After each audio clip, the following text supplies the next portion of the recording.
I guess on that auspicious note, we're going to get started. Welcome to Introverts and Extroverts Collide, Build an Inclusive Workforce. My name is Laramie. I work for AWS Security.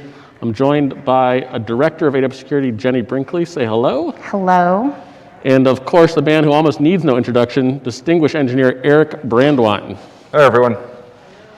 So we're going to get started here with defining some definitions so that we're all on the same page. Defining definitions. Very Okay, good. I like To set it. the table here, we'll start with Eric. Do you consider yourself an introvert or an extrovert? I am absolutely an introvert. I am not naturally a people person. I have had to acquire people skills to become more effective in my job, but they're acquired skills. It is a thing that I've learned to do. And for me, kind of the touchstone is something like a cocktail hour. You're in this room, it's full of people, maybe there's some music going, and that just drains energy from me. I find them exhausting. It's not something that I seek out on my own. And so I enjoy spending time with my family, with my friends, smaller groups, but I am definitely not an extrovert. So to give us a scale here, just so we're all on the same page, if 1 is never leaves basement, 10 is out partying at 3 a.m., where are you at on that 1 to 10 scale? I don't know, maybe a 1.5 or a 2. Nice 1.5, okay. I do see the sun occasionally. Sure, I go to the office now that we can do that sometimes, but I make wallflowers look like they're aggressive partiers. Conversely, I'm guessing that makes you the extrovert, Jenny. Yes, conversely, the extrovert. And on the 1 to 10, where are you at? I mean, I feel like my days at 3 a.m. kind of come to an end, Sure. but probably 8. Okay, so Yeah. definitely drawing energy from people then, love being out, talking, mixing, mingling. Absolutely, Okay. yeah. So now that we understand where each of you are coming from, Eric, you're an introvert engineer, which was probably more of the archetype or stereotype. Tell me about life working with some of our service teams and across Amazon and AWS. So, I mean, I consider this a terrible realization in my career. I am an engineer. I have engineer in my title. I got a computer science degree, and I figured I'd be working with computers for a living. And it turns out my job is all about people. And I say this jokingly that it's a terrible realization. Learning that being able to influence people, being able to communicate with them, being able to share ideas and drive something forward makes you dramatically more effective as an engineer. There's a cap to how much you personally can produce, how much, it doesn't matter like how magnificent you are at coding or debugging or reverse engineering or whatever it is that your magical skill is, there's only so much that you personally can contribute. And if you can bring others along with you, if you can sell your ideas, if you can convince them that there's some merit there, then you build this cohort that's working with you, that's pulling along with you. And so learning how to do that has been honestly transformative in my effectiveness and my ability to scale as an engineer. And Sorry, go ahead. And so we don't have enough security engineers. I have yet to run into a shop that has security engineers sitting around with their feet on the desks, twiddling their thumbs, waiting for work to come in. And we're done. Like, we're completely toast if we don't have people pulling with us. And so if we set up an adversarial relationship, if we are the security team and you come in and you pound the table and you say no, then you're setting up an adversarial relationship with whoever it is that's sitting across the table from you. And you're sunk. There's absolutely no way that you're going to scale, that you're going to do all of the things. I mean, you've been watching the keynotes this week, all of the launches that we had here. Every single one of those things had to go through an application security review. We had to work with the service teams. And if we're not working with the service teams, then there's no way that our engineers can get all of this stuff done. We have these leadership principles, and everyone says that they're an unordered set. But every time you see the leadership principles listed, customer obsession is always the first leadership principle. And that is the one that makes us effective as a security organization. Because I said that the person sitting across the table from you, that's setting up the wrong mental model.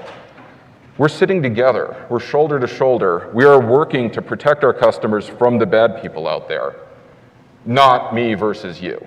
And so making that mental shift, working together, building that cohort, helping people to understand why security is important is the key to our ability to scale and to be effective.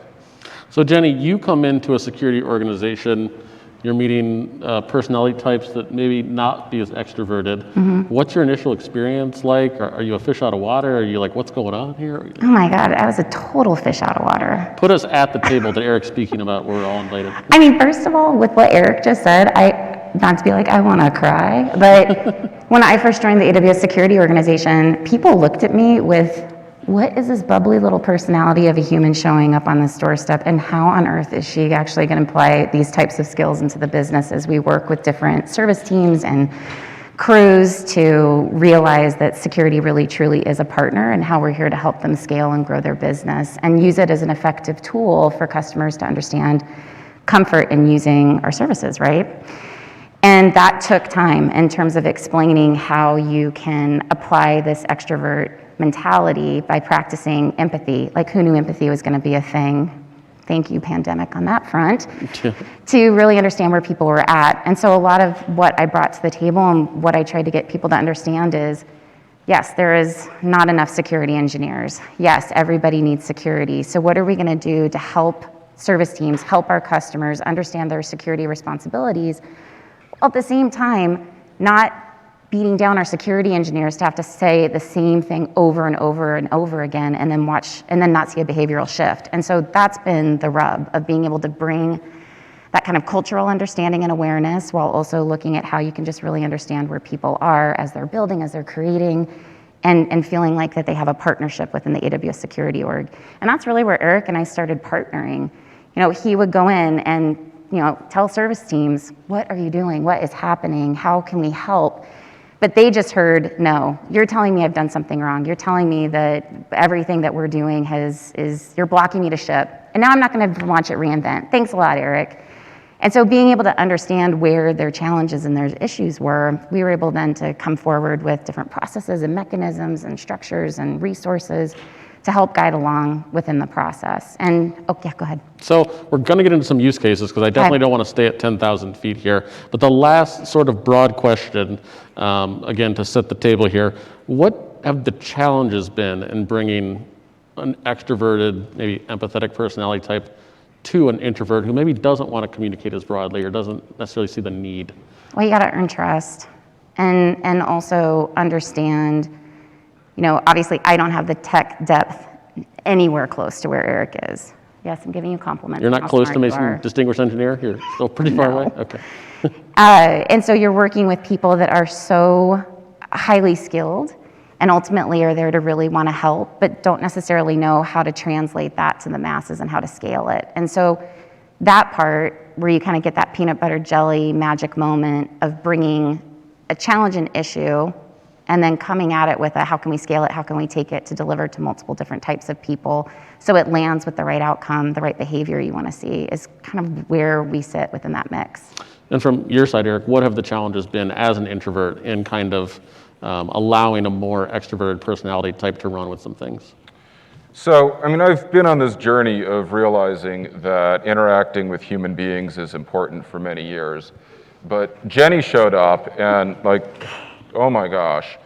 And it took me a while to understand exactly what she was bringing to the table. I was very dismissive initially, to be honest. 100%. That is, yes, for the record, 100%. Wow, we're going receipts now. Interesting. Okay. Bring the receipts.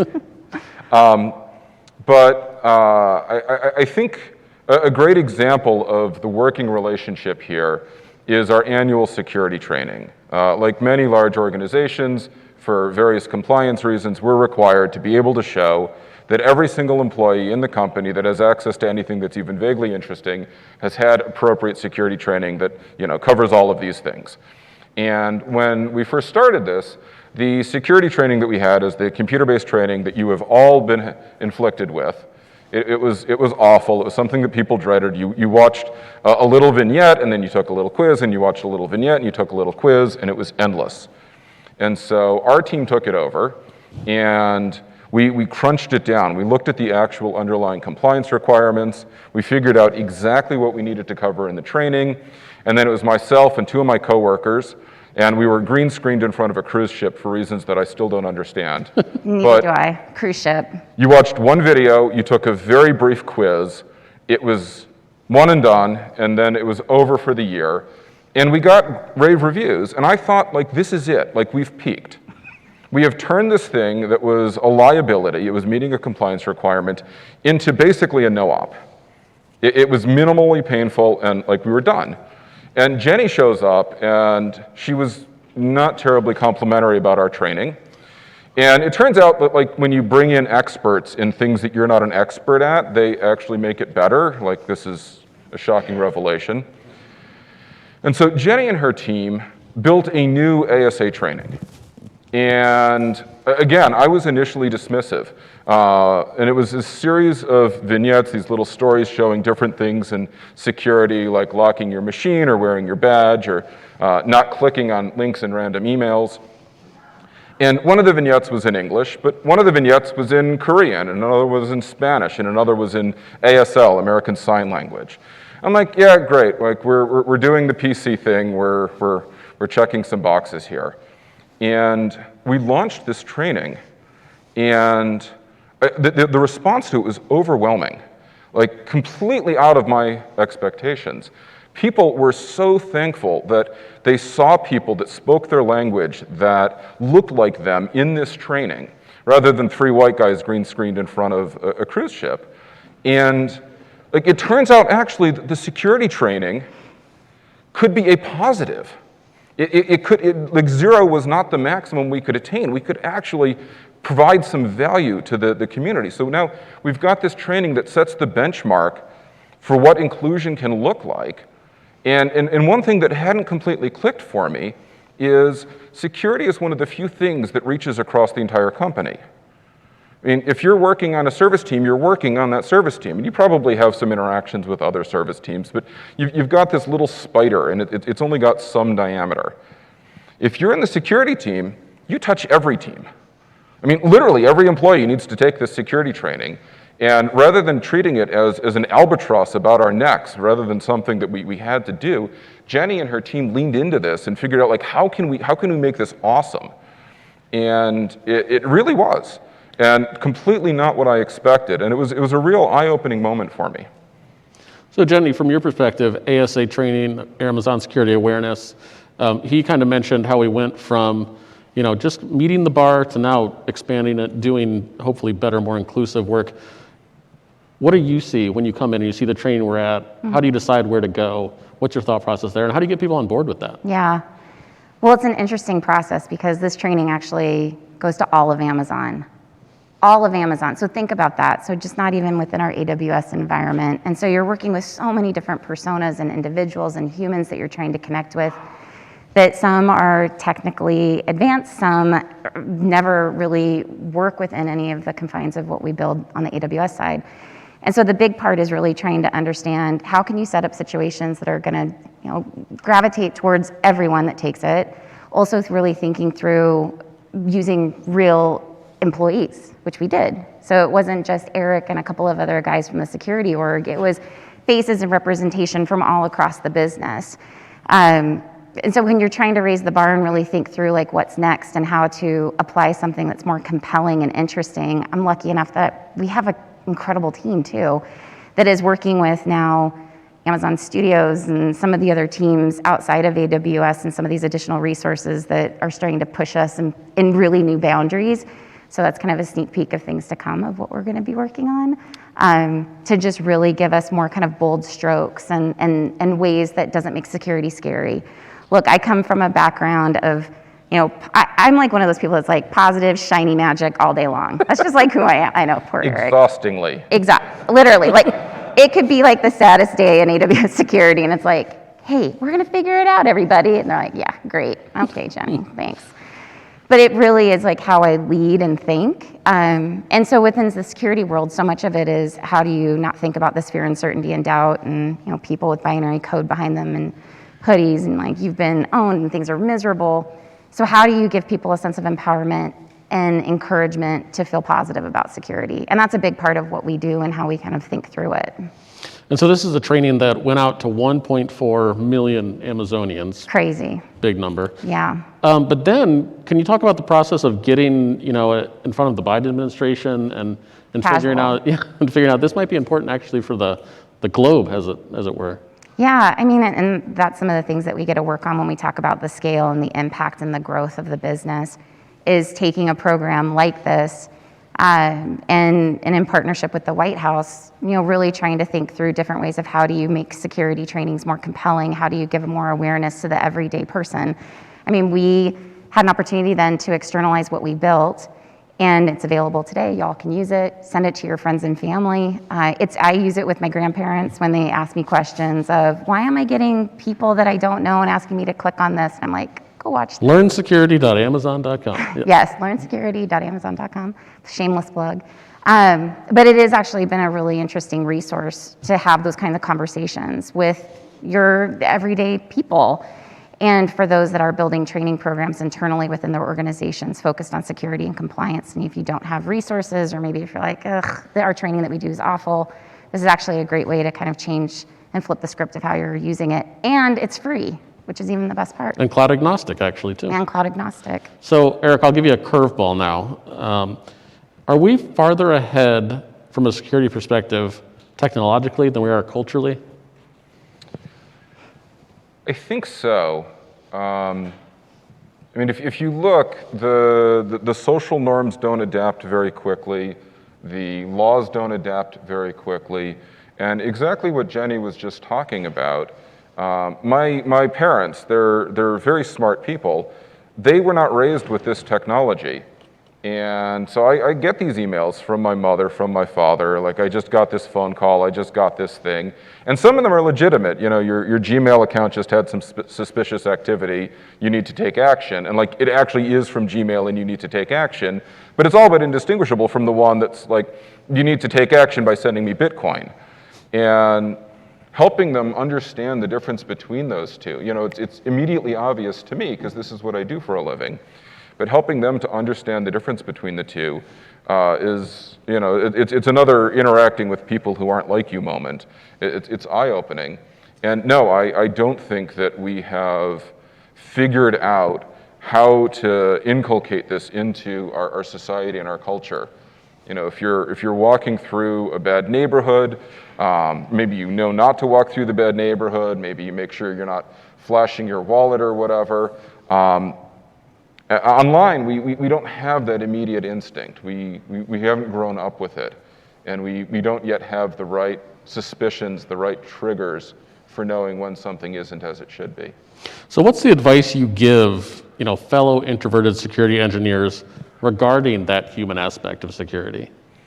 So again, I've had to acquire my people skills through intent, not something that I naturally do.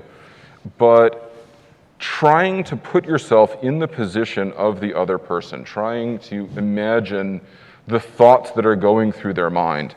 Again, my mother likes her icons to be in a particular place on the desktop.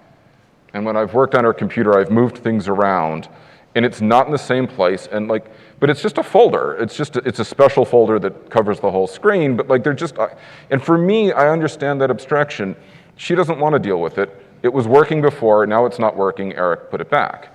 And you take that, you internalize it, you try and understand from their perspective when they're seeing these things happening, not, I've been a security engineer for a long time and I understand the internals of this machine, but look, these pixels are moving around on the screen and this is the level of understanding that I have. And it's very hard to do. It's incredibly hard for me to do. But you get better at it with practice, and then you understand where they're coming from. You understand what the priors are, what was in their mind, how much of the concepts that are intuitive to you are even available to them, and that allows you to help tune your guidance, tune your response. My parents are saints. I don't know how many technical explanations they've sat through that were way too long, way too polysyllabic, and completely failed to answer their questions. And as I've advanced through my career, my answers have gotten briefer and more targeted and more useful. And my parents are just an extreme case of this. There's people across the company that have way less interest in this stuff than I do. And my ability to communicate with them as it has improved my effectiveness, and our team's effectiveness has improved. Have you ever just told them, no, that's not possible? Like, that couldn't have happened to you or something? So actually, what I found to be a good technique is someone asks you a question and like 3 answers pop up in your head. I can give you a superficial, unsatisfying answer. I can give you a longer answer that's going to raise more questions, or I can give you the answer. And you just give them how long would you like to listen to me answer this question, and at what depth? And you just ask, and they say, never mind, and they walk away. Like, that's the most common response. But sometimes they're interested and they actually want to know the details. So I just give the asker the option. There's a menu here. Like, how long are you going to listen to me drone on? Okay, so describing Jenny's team to outside professionals, other security practitioners, how do you describe the work that a more extroverted team or more communicative team's doing? They do all the fluffy human stuff, Oh, but they're boy. actually good at it. I'll take it. So would you recommend then the customers set up their own team for this kind of thing, or? Oh, yes, I'd be very curious. So it all depends on the humans and the culture. And I mean, we're painting this false dichotomy. She's the extrovert, I'm the introvert. Clearly, we are incapable of communicating with each other. And there are no people that are that shallow. Everyone is a mix of things. And if you have a team that is already gifted at understanding diverse perspectives and at harnessing people to be a force for good rather than an obstacle to be overcome, you may not need a dedicated organization like Jenny's. We tend to hire pretty hardcore geeks that tend to be a little bit more on the introverted, not the best communication skills spectrum. And I don't mean that we have people that need to be locked in the basement and not allowed to interact with humans, just that like the kinds of things that Jenny's team has produced are not the kinds of ideas that we've had. And yeah, I think it has made us dramatically more effective. And when you consider the ROI, I mean, Jenny's team is not that large. It does not, in the scope of Steve Schmidt's entire budget, it's relatively small. And the return on that investment has been huge. The better relationships across the company. We float on a sea of metrics.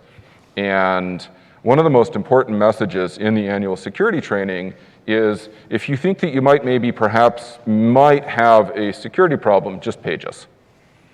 And one, Jenny's team built a portal. It's a security reporting portal. And it's not a Gestapo spy in your neighbor kind of thing. It's I saw something scary, hit this button, and the right things happen. It lowers the energy for someone to report a security issue.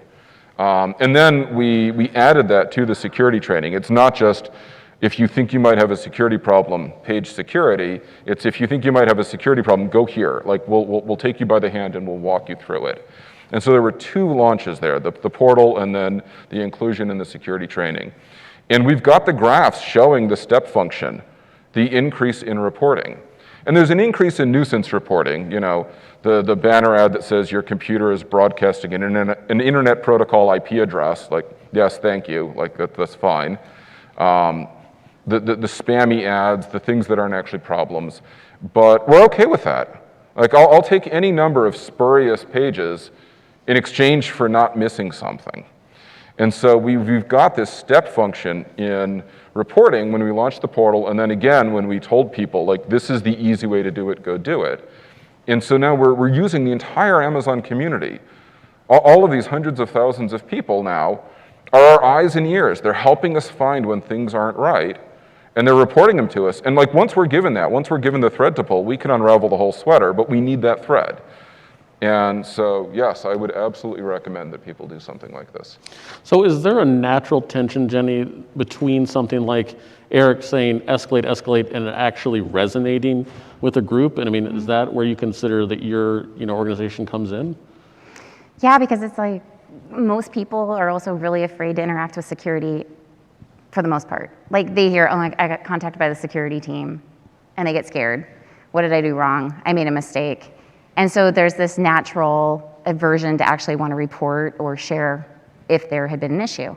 And so what's been so great about what we've been able to think about and what we've been able to build is you remove those barriers, you remove the cultural concerns of shaming, and you give people equal playing ground no matter where they are in the world to be able to share an experience, share an issue, and then we can start looking for patterns. As AWS is, we are very data driven.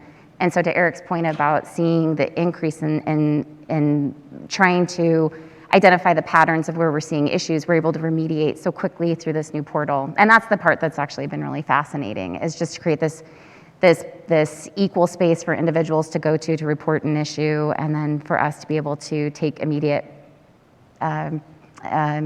reaction to it. Well, I think that's one of the things that the ASA helped us do.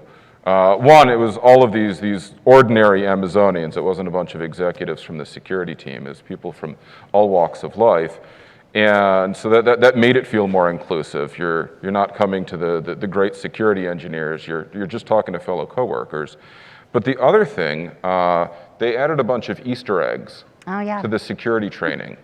And so if you told me that this was going to happen, I would have laughed at you. But we actually have people retake the security training on purpose because they want to find the Easter eggs.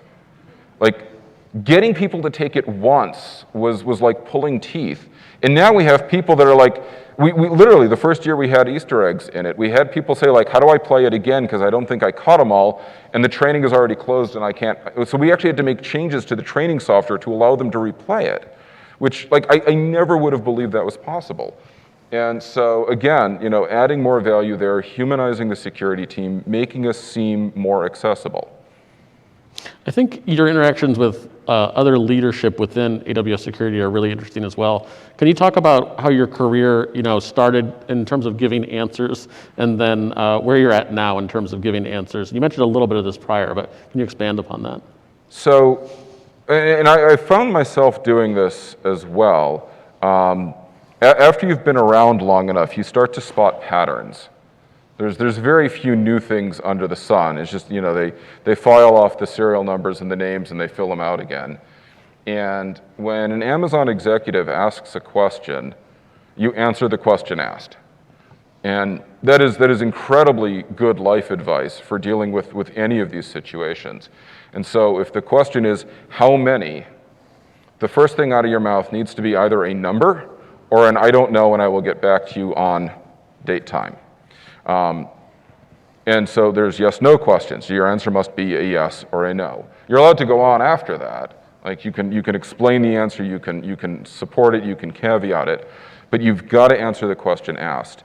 And I really value that. Like it completely short circuits my natural tendency to, well, you see, in the beginning, they started like cooking down sand to make silicon, which they cast into these, like, you don't want any of that background. You just want the answer to the question. And it results in this incredibly rapid, precise conversation. And as you work with these people, you learn to understand their level of technical depth. And this was another thing that I struggled with making the transition. I am an engineer, I'm a geek. And so for me, technical depth was the measure. Like, the more technically deep people are superior, the less technically deep people are not superior, and it is far from the only thing that is important. And I've internalized that now, but young Eric had not managed to turn on that light bulb. And so you understand their perspective when you're dealing with a lawyer, when you're dealing with a business person, when you're dealing with someone in HR. They all bring their own expertise, their own experience. And in fact, they think that the engineers are kind of one-dimensional and it's all technical depth and, go develop a personality. And so learning, not just the different disciplines, but the individual people, the kinds of things that they want to hear, the kinds of things, whether you need to draw an analogy, what analogy will be useful to them, what experiences have you shared that you can draw on to build this new concept in their brains. And it's a skill I'm still learning. I've gotten much better at it over the years. But so I'm going to throw you into a use case, Jenny, and it's, of course, we can't name names here, But our relationship Unless with, it's Eric. right, our relationship with partners, security messaging, externalizing security, thought leadership, for lack of a better term. What do you see in the outside marketplace happening in security? Is it still fear-based? And are people afraid of security practitioners at large, do you feel like still? It's a lot to unpack, Laramie. I just fundamentally have a lot of problems with how security is communicated in the market in leveraging fear to sell things. I think that we are at a place now where galvanization and partnerships need to evolve to how you help as opposed to scare someone to take action. And, that's one of the biggest parts too that we get to focus on some of the externalized pieces within our team and working with our partners and with that deep, rich partner ecosystem of AWS. But it's also just taken a lot of winning hearts and minds and showing the value. It's like, hey, if you communicate around a vulnerability you found, if you're really prescriptive about it and detailed about it, this is the kind of action then we can see for customers to help. And that's really the fundamental of where I feel most security individuals go, is because they are mission driven. And so many of us within security, look, I didn't come from a security background. I completely fell into this space. I had a really dear friend that had a security event and ended up starting a company to help triage for data loss prevention at scale. And as I kind of peeked in and realized, wow, if you can just help people and be prescriptive and be mission driven, you can check so many boxes of how you can work.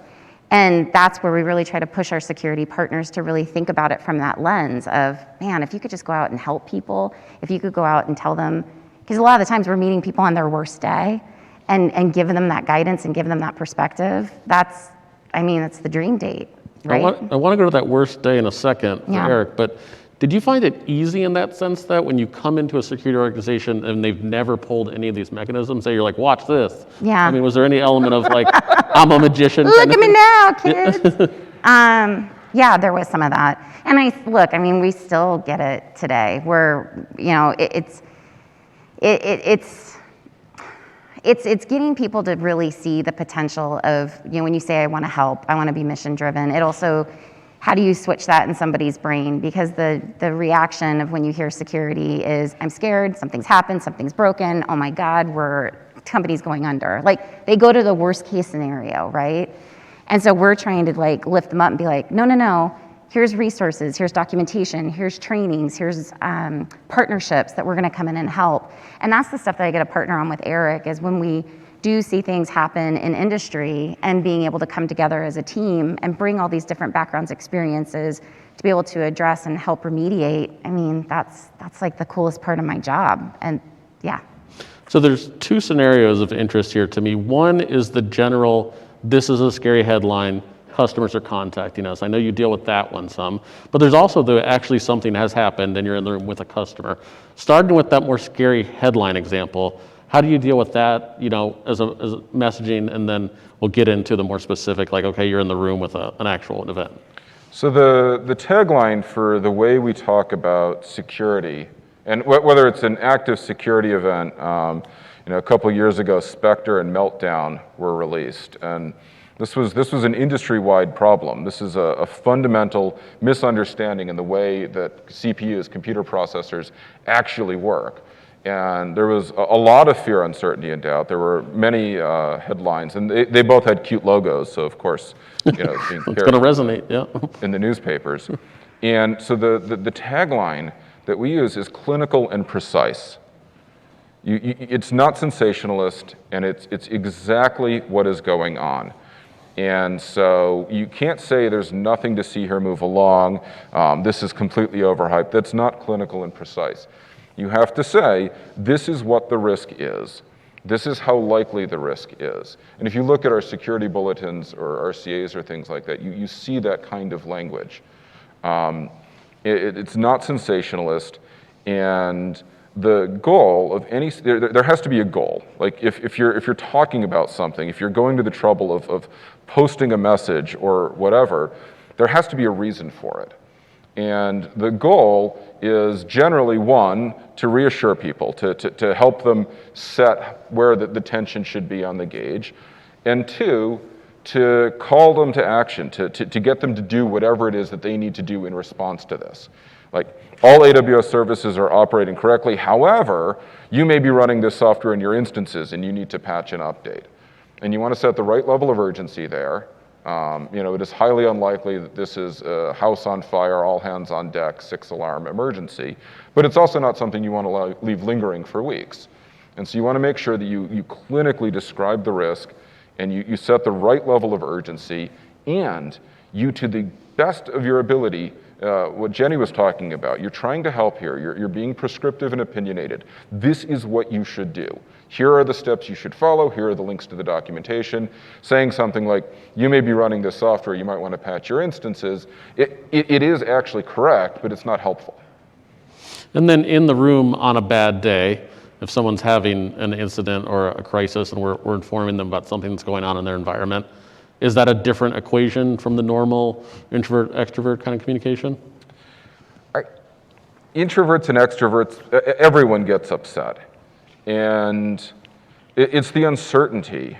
When I think of a frustrating moment in my life, when I think of a time that like my blood has boiled, it's always when I'm sitting in the back of an airplane on the tarmac and we were supposed to have taken off 2 hours ago. And the thing that drives me bonkers is those idiots in the cockpit aren't taking off, and if they just let me up there, I could get this done on time. Now, I am completely unqualified to fly an airplane of any size, certainly not a passenger aircraft. But you're sitting in the back, you're uninformed, you don't know what's going on, your expectations aren't set, you don't know what's going to happen next, you don't know when this is going to be over, and it's awful. And so I actually use that moment, sitting in the back of the plane on the tarmac. There's a particular flight I'm thinking of, actually. I was very unhappy that day. And that's what this customer is feeling. You know, I'm sitting here and I've read the tickets and I've been on the calls and I'm as informed as anyone is about what's going on, but they're not. And so they're feeling like the person in the back of the bus that is affected by this. They're not going to make their connection in Chicago, but there's nothing they can do about it. They don't know. And so your goal is to take the heat out of the room and to educate them and to give them the information that they need so they can understand the impact to their business, so they can understand how urgently they need to act, so they can understand what their next steps are, so that we can build a plan together to get to the right outcomes. For a vulnerability that has that larger effect that's maybe not specific to AWS, Jenny, with your team, as you're looking at media and analysts and customers and partners, is it a different communication style across them, or are there general best practices that you're trying to hit when something pops out at 6 a.m. out of nowhere, right? You didn't have this on your daily plan. Yeah. I mean, Eric really said this nicely. It's about taking the heat out of the room because everyone's really heightened. They're scared and either looking for how did this happen? What do we do? And pointing fingers. And that's not where we come from. We come from, again, from this place of like being clinical and prescriptive, getting the details and the understanding so people can take action and moving forward. And then going at it from understanding, but what happened? How do we make sure this doesn't happen again? And so we have mechanisms internally within the business that we leverage that I actually use externally when dealing with media, press, or engaging, I should say, with media and analysts to also give them prescriptive guidance so they can go out and then educate what happened with it as well. Do you think in general we're asking the right questions? And I don't mean your group, I mean at large as a culture. Are we even at the point now where we understand where the issues are? Are we still kind of in that V1 of learning how to communicate these things? I think we're still in a V1. And I also think over this past couple of years with all of us being remote, all of us being little boxes on screens and not being able to have those physical in the hallway moments of like, oh my God, what's happening? Yeah. It's really changed the way of how we're trying to operate and communicate and partner with one another and be really succinct about it because people are getting burnout of being on video all the time, communicating and working together. So if getting the information, getting it quickly, disseminating on how to move forward faster, there's just so much work to be done.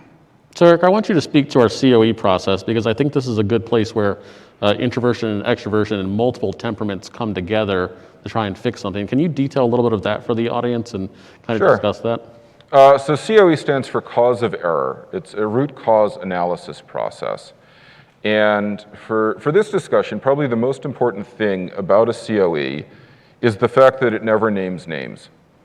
We're not looking for a scapegoat. We're not looking to hang someone out to dry. We're looking to learn. We want to understand deeply the root cause of whatever it is that happened so that we can build mechanisms so that it never happens again. And the language that you see in the COEs is the technician. The technician typed in the wrong command. The technician was looking at an old version of the run book. And it's almost sacred. Like you'll be in the room, back when we used to do such things, and you'll be reading this document, and everyone will know that Jane over there was the technician. In fact, Jane was probably the author of the document, but no one says it. And you just read the document and you talk about the error, and no one's given her the stink eye, and you learn. And it's completely separate from any HR action you might need to take. It's completely separate from any remedial training that the technician might need to take. This is all about learning. And to the extent that you can, we apply that to our security issues. Like, someone cracked open a security group that they shouldn't have cracked open, and now Bitcoin mining, DDoS, whatever. Like, okay, great. Like, that person needs to go take the remedial security group training. But let's put a pin in that. Let's figure out, like, what went wrong here? What do we need to do? What is the extent of the issue? And why did it occur? Like, what were they trying to do? Like, you have to assume that your coworkers are well-intentioned.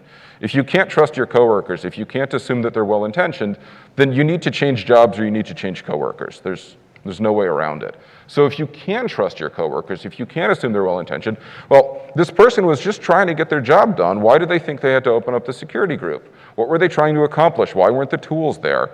And you start digging in there without looking for a scapegoat. You're looking for a root cause. And it's incredibly healthy. It builds partnership. It makes this person now feel like, oh, wow, I made a mistake, and I contacted the security team, and I didn't get yelled at, and the beatings won't continue until morale improves. And like it was actually a positive experience for me, and I learned something. And that starts this virtuous cycle going, because they're going to tell their friends, and their friends are more likely to engage with us, and it just builds and builds, and it is magnificent. So when a COE goes wrong, is it someone taking it too personally, or someone not learning from the event? Or you've been in so many of them that you probably have some wisdom there. So the common pathologies of COEs, one is someone that doesn't understand how to ask really deep probing questions. And that is 100% of the time an education problem. We have not given the author of the COE enough support and enough direction. And so that's our problem, that's not their problem.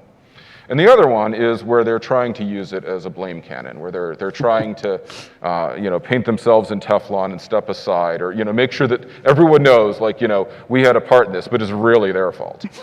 And both of those are education problems. The second one is more concerning.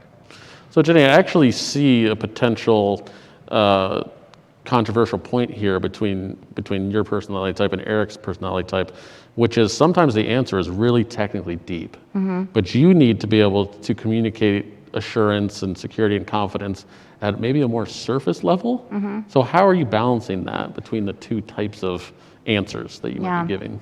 Well, I mean, it kind of goes back to Andy Jassy would talk about this in terms of being able to explain our services and what they do so anyone can really understand it, like his grandparents. Do you remember that when he would How are talk we about doing that? at that? Right. But that was always kind of some of the mentality. And so I think for us, because we are working with such a diverse population of individuals that don't necessarily have the tech depth, but we don't want to see, or I should say security depth or prowess, we don't want to see those issues created again. It's really looking for the fundamentals and stripping it back and give salient talking points for individuals to understand what and how they should operate. So we've gotten to great muscle memory of how to do it and how to work with security engineers to extract the right language that gets delivered at the right time to the right audience, but without homogenizing it to a place where it doesn't have the same impact. So the lesson is really then speaking to communities where they're at in that Right, equation. well, it's kind of like what Eric was talking about too. It's like when we do engage with AWS executives, they don't want to know all the details. It is the yes, no, let me get back to you.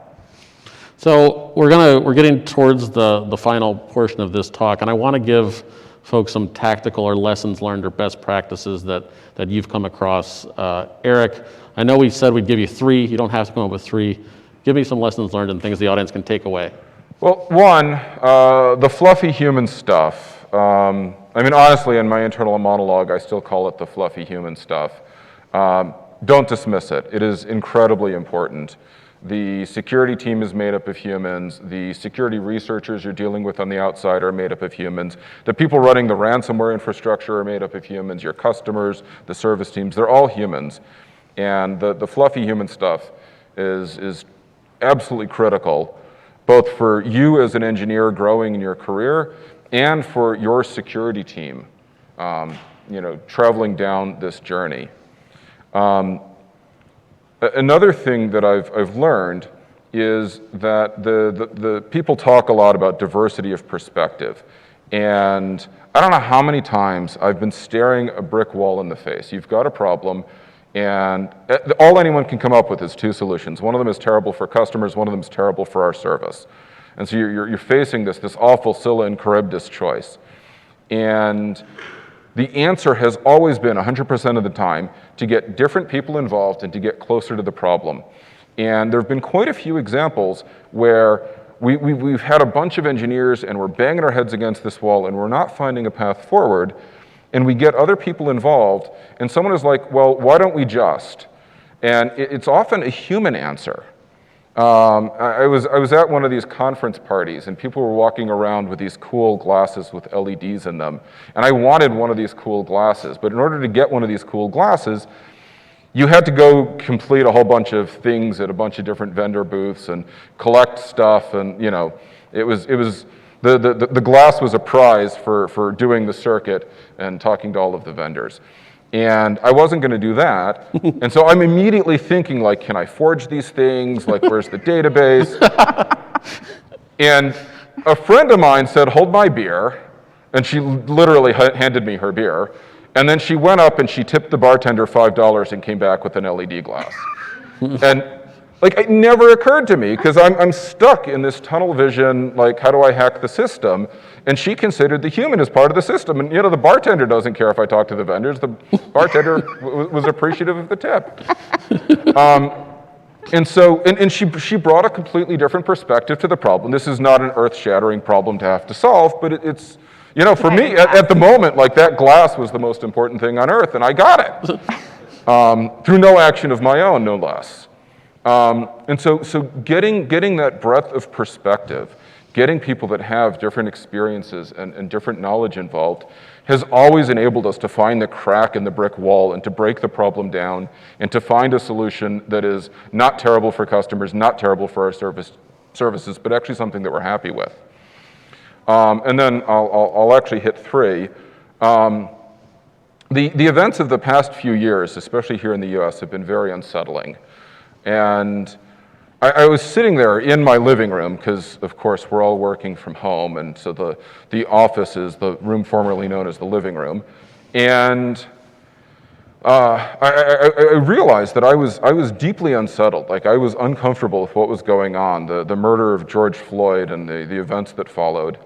And something flipped in my head. I'm like, wait a second. Like, what about my coworkers? What about the people that don't look like me?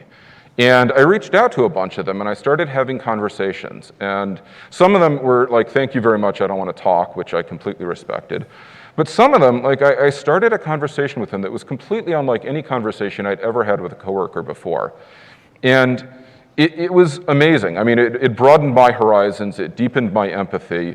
It has made me look differently at people that I pass on the street and people that I work with as tiny little tiles in our VTC system. But it's also built relationships. And so I would encourage you, it is so uncomfortable, but put yourself out there. Build real relationships with the people you're working with. It pays dividends. I've gotten almost universally positive responses when I've done this. I always tell people I value blunt, immediate feedback.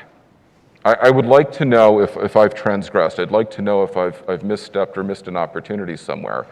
And I make this offer to people, and like 90-something% of them say, oh yeah, and I would love to have the same in return. And like, you've opened a door now. Now you can have this honest conversation with this other person. And I found that it builds these relationships, and it actually makes me enjoy my job more. Like, I look forward to interacting with these people. I look forward to actually doing the people part of my job with smaller groups of people that I've picked, not in a cocktail hour. But Hand-selected and curated by Eric Brandwine. okay, but It's a step. It's I think, good. I think in terms of vocally self-critical, I live in fear of Eric's blunt feedback, so I probably have Same, some steps to make as well there to meet him halfway on the blunt feedback mechanism. What are your 3, or how many takeaways you have for the audience? He seems to have picked humans are important, diversity of thought is important, and then finally building relationships is super important across different groups and different spectrums. Yeah, I mean, I guess I'll paint it with a bit of a security brush to some of this as well. If any of you are working in security, or any of us are partners or customers, look to remove the fear in how you're communicating about security events. Look to be more empathetic and understanding in how you communicate when a security event happens within your business. You know, we have been starting to think more and more about how do we share some of the templatization and processes and mechanisms and resources of how you can manage and triage security events within your business, or how to engage within AWS Security. So you'll see more of that coming in the near future. But man, we got a lot of work to do in terms of our community, in terms of how we partner, in terms of how we can upskill and educate and find opportunities for individuals that are either looking to get into security careers, or just the kind of relationships they want with security. There's so much to do and focus on, but would love to have dialogues with individuals that have points of view or perspectives on, gosh, how do we make security easier? What are the ways that we should consider? You know, I work with all these different types of human beings, whether you be introvert or extrovert, and how do you get that collective to the table to be able to partner and make real change? And that's what it's been really fun over this past couple of years, is having those kind of conversations and being more vulnerable with each other and being like, I don't have all the answers. And my introvert partners, hardcore security engineers that are like, I need help, I'm struggling. So just being— I think Eric wanted a hug, didn't he, at some point? It was I mean, really it was strange. really weird. Yeah. Actually, it was really weird. I'm like, who is this person? But it's, we're just, you got to work with people you like. I mean, I think that's the other thing that I've really come out of this past couple of years. I'm like, do I like my coworkers? Like, do I enjoy their being with them? And am I learning? Am I evolving? Am I really helping? And that would be something I'd really implore people to really look at and consider. It's almost like that great, I don't want to call it the resignation, but more of like this renaissance that's happening of people's passions. Like, I went through this phase where I decided, I'm going to be a cold water surfer. That's right. And I bought all the gear and I did all this stuff and I went out there, like, and my husband thought I lost my mind. But it was like getting this perspective of like being out on the water where my phone doesn't work, no one can get a hold of me, but just some different perspectives without like being on that hamster wheel and go, go, go, go. It's like, I don't know, it's just getting that moment to take a breath and really realize what's important to me, what do I care about, and collecting individuals around you that share that kind of same belief system, or even if they don't, trying to partner to work together to do the right thing for the business and for customers. Yeah, I'll give a quick plug to Steve Schmidt's leadership session, which is tomorrow at 1:30. Venetian Theater has some of this cultural stuff in there as well. Oh, really? And the training and how we're doing outreach. Yeah, Very I think cool. it should be pretty good. I will give everyone a couple of minutes to get to the next session and or talk with the panelists here.